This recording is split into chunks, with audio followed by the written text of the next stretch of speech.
ये कि शिक्षा व्यवस्था को लेकर आप क्या कहना चाहेंगे? लेकिन जब बात सावन भादो की होती है तो उस समय पूरा एक दो महिलाएं प्रेग्नेंट हैं, उनको ऑटो में सफर करना बहुत कष्टकर होता है। वो पिछले साल 3 बच्चे चयनित हुए थे, उसके पिछले साल 4 बच्चे चयनित हुए थे। जब बच्चे सबसे ज्यादा कौन से खाना पसंद करते हैं? सड़क और नाली पर विशेष ध्यान दें। यहाँ से बच्चे कितने परसेंट टॉपर आते हैं? बरसात के दिन में पूरा पानी, गंदा पानी सड़क पे आ जाता है। तो ग्रामीण है, वो अपने बच्चों को रेगुलर नहीं भेजते। और भी हमारे यहाँ बच्चे बहुत अच्छा रिजल्ट लाते हैं। हेलो जब दोस्तों, अभी हम मौजूद हैं मंगलपुर पंचायत की सबसे बड़ी विद्यालय के पास।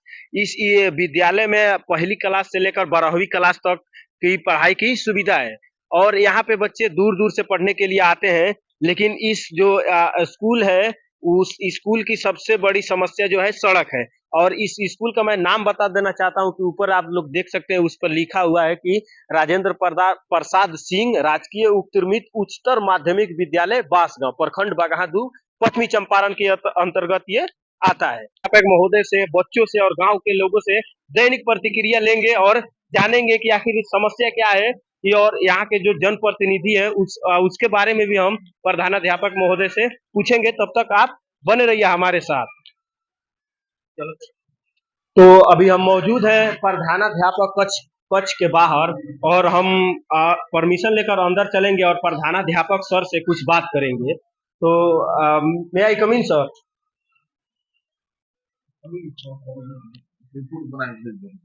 प्रणाम सर। सर सबसे पहले स्वागत है सर आपका हमारे चैनल में। हाँ, धन्यवाद, बोलिए। सर आप बताइए कि बांसगांव विद्यालय में आप ज्वाइनिंग कब से की? हम 2017 से हैं। 2017 से।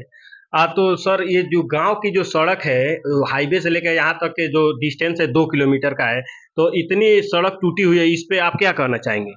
देखिए, वहाँ जो मेन बांसगांव चौराहा जो है, वहां से ये सड़क बहुत टूटा हुआ है और बीच में बना भी था, लेकिन सड़क में कोई गुणवत्ता नहीं थी।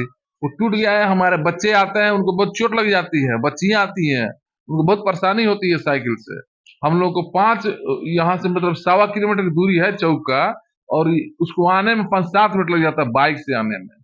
और मंगलपुर की बच्चियां, मंगलपुर, औसानी, यहाँ पोखरा टोला, आनंदगढ़, औसानी तक के बच्चे यहाँ पे आए, चूंकि हाई स्कूल है, वो सब बच्चे आते हैं यहाँ पर। उनको आने में साइकिल से बहुत दिक्कत होती है। और इतना दूर तो स्कूल से जस्ट यहाँ 20-25 मीटर पहले से तो रोड बना भी नहीं है, पूरा कीचड़ हो जाता है। सर जो मंगलपुर पंचायत के जनप्रतिनिधि हैं, यानी मुखिया, वार्ड सदस्य, उनको लेकर आपने इस सड़क को लेकर कुछ वार्तालाप किए हैं? हाँ, हमने उनसे रिक्वेस्ट, निवेदन किया था कि आप सड़क बनवाइए ताकि हमारे बच्चों को। उन्होंने आश्वासन तो दिया था, परंतु अभी तक काम शुरू नहीं किए। तो सर ये बताइए कि शिक्षा व्यवस्था को लेकर आप क्या कहना चाहेंगे? शिक्षा व्यवस्था, बच्चों के अभिभावक सक्रिय हैं। हम लोग उनसे कॉम्बिनेशन बना करके सभी बच्चों को विद्यालय में नामांकन किए हैं। पढ़ाई रेगुलर चल रही है, बढ़िया से चल रही है, सब कुछ है। लेकिन यहाँ के जनप्रतिनिधियों से हमारा निवेदन होगा कि थोड़ा विद्यालय को कुछ सहयोग चाहिए।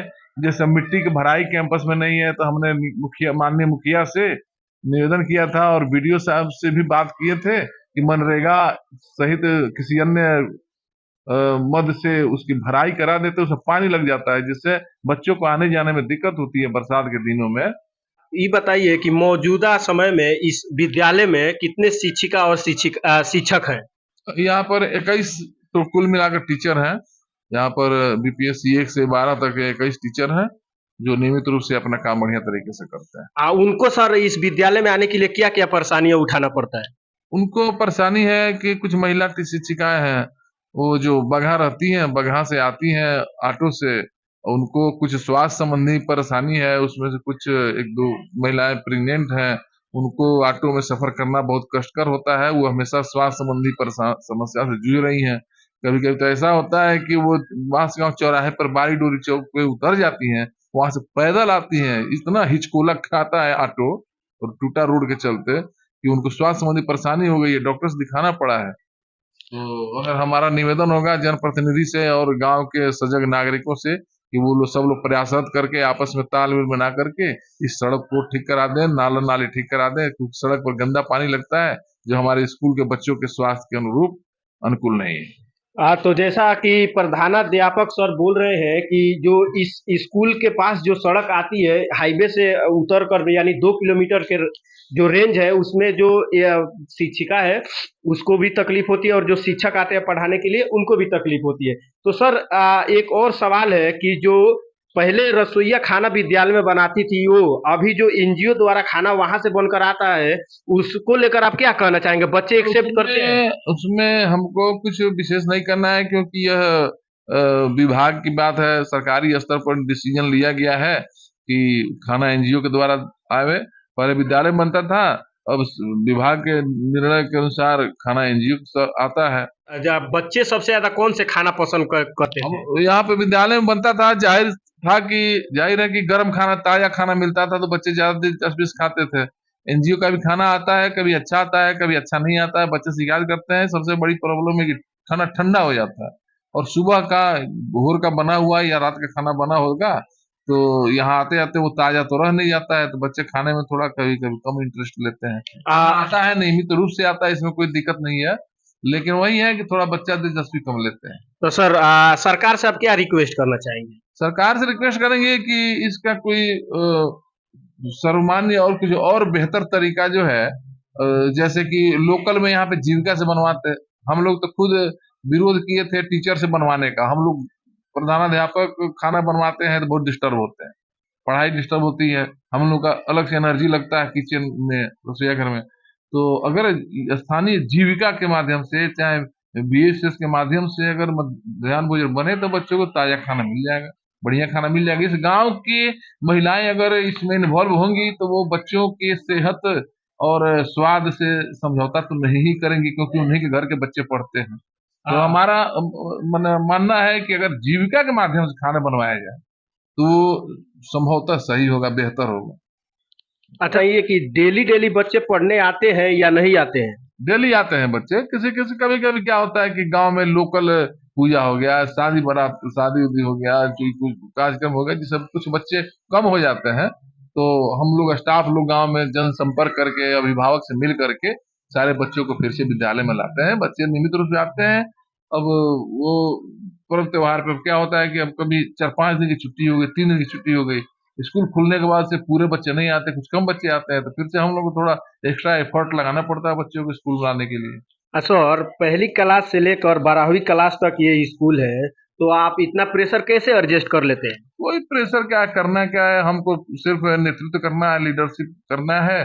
और टीचर हैं हमारे यहाँ, सक्षम टीचर हैं, अच्छे अच्छे टीचर हैं, बस उनको गाइड करना है। रूटीन वहाँ पे टंगा हुआ है, आप देख सकते हैं वहाँ पे।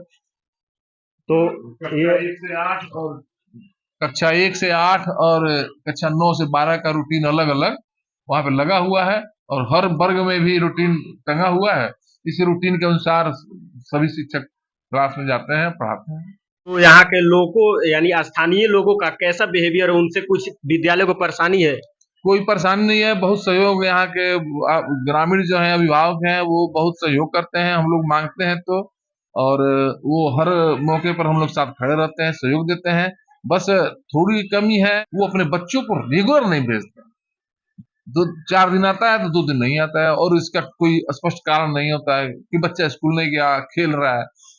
तो थोड़ा अभिभावक लोग से हमको कहना है, निवेदन है, करते हैं उनसे हर मंच से कि आप लोग कृपया 100% सभी बच्चों को प्रतिदिन भेजें, ताकि और लाभ उठाएं सरकार की जो विभिन्न प्रकार की योजनाएं हैं। सरकार से बच्चों को पैसा मिलता है, ड्रेस का पैसा मिलता है, किताब कॉपी मुफ्त मिलता है, किट आया हुआ बैग मुफ्त में मिलता है, पोशाक की राशि मिलती है, छात्रवृत्ति की राशि मिलती है। इतनी सारी योजनाएं, उसका लाभ गरीब गांव के लोग हैं, हम चाहते हैं कि वो इससे जुड़े विद्यालय से, वो सारा लाभ उठावें। सर जब हम गांव में एंटर किए तो एक और हमको समस्या दिखी, वो थी नाली की समस्या। उनको लेकर आप क्या कहना चाहेंगे? नाली की समस्या तो हम देखते हैं, बरसात के दिन में पूरा पानी, गंदा पानी सड़क पे आ जाता है। जो छोटे छोटे बच्चे स्कूल आते हैं, उनके स्वास्थ्य के लिए अहितकर है, वो अच्छा नहीं है।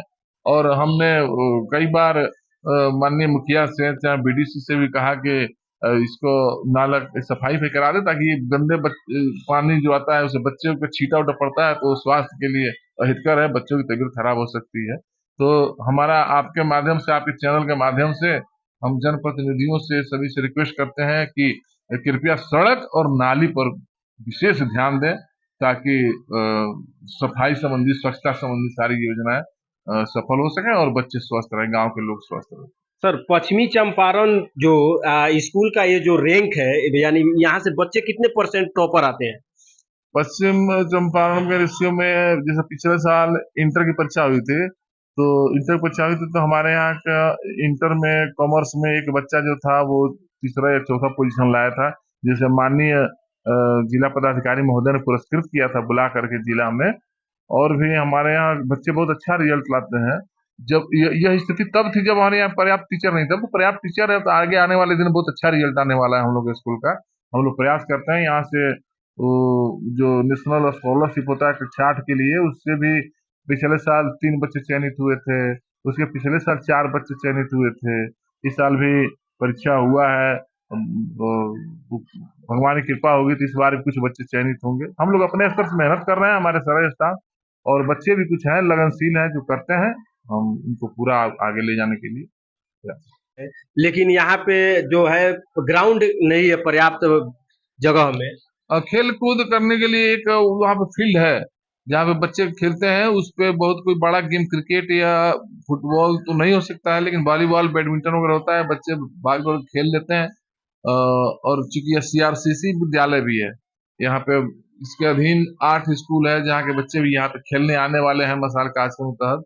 तो उस फील्ड में जो नया निर्माण जो हुआ है बिल्डिंग का, उसमें कुछ गड्ढा उड्ढा हो गया इधर उधर, तो उसको हमने अपने स्तर से बराबर कराया है, लेकिन उसमें मिट्टी की भराई जरूरी है। तो जैसा कि सर बोल रहे हैं कि स्कूल में पढ़ाई से लेकर कुछ भी समस्या नहीं है और यहाँ पे जो सभी शिक्षक है और शिक्षिका है वो संचालित रूप से अपने कार्य को निर्वहन कर रही है।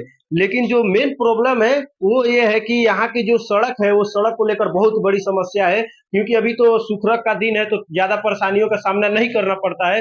लेकिन जब बात सावन भादो की होती है तो उस समय पूरा पानी से भरा होता है और कीचड़ सड़क पे होते हैं, जिसके कारण बच्चे बच्चियां गिर जाते हैं। कभी कभी किसी का पैर फिसल जाता है, किसी का कपड़ा गंदा हो जाता है, किसी का ड्रेस गंदा हो जाता है, जिसके कारण असावधानी भी महसूस करनी पड़ती है सर। हाँ, बच्चों मतलब उसी से बताया कि बच्चे गिर जाते हैं या कोई तेज गाड़ी वाहन जाने से छींटा पड़ जाता है, उनका कपड़ा खराब हो जाता है, तो बच्चा फिर वापस चला जाता है घर पे कपड़ा धुलवाने के लिए। इससे उसकी पढ़ाई बाधित होती है, अभिभावक भी परेशान होते हैं। तो अगर सफाई हो जाए रोड पर, सड़क पर बन जाए, सड़क पर पानी न लगे, तो बच्चे स्वस्थ साफ सुथरा होकर के स्कूल आ सकते हैं। यानी एक घटना के कारण सभी योजनाएं विफल हो जाती है, विषय भी छूट जाता है और स्कूल का जो अटेंडेंस अटेनिंग है वो भी छूट जाता है। तो मैं यहाँ के जो जनप्रतिनिधि है यानी आदरणीय मुखिया महोदय जी और जिला पार्षद बीडीसी जो भी यहाँ के जनप्रतिनिधि है, उनसे मैं इल्तिजा करना चाहूंगा कि इस जो सड़क है इस सड़क को जल्द से जल्द पक्की किया जाए और चौड़ा में किया जाए और नाली का जो बंदोबस्त है उसको प्रॉपर तरीका से मेंटेन किया जाए, ताकि जो बच्चे हैं वो यहाँ से आए जाए और अच्छे से स्कूल की जो शिक्षा है उसको प्राप्त करें और अपना नाम रोशन करें, क्योंकि बच्चे हमारे देश के भविष्य होते हैं। और भी हम जो मौजूदा स्थिति है वो किस प्रकार से और पढ़ाई की जो सिचुएशन है वो कैसी चल रही है। तो बहुत बहुत धन्यवाद सर। चलिए, धन्यवाद आपको भी।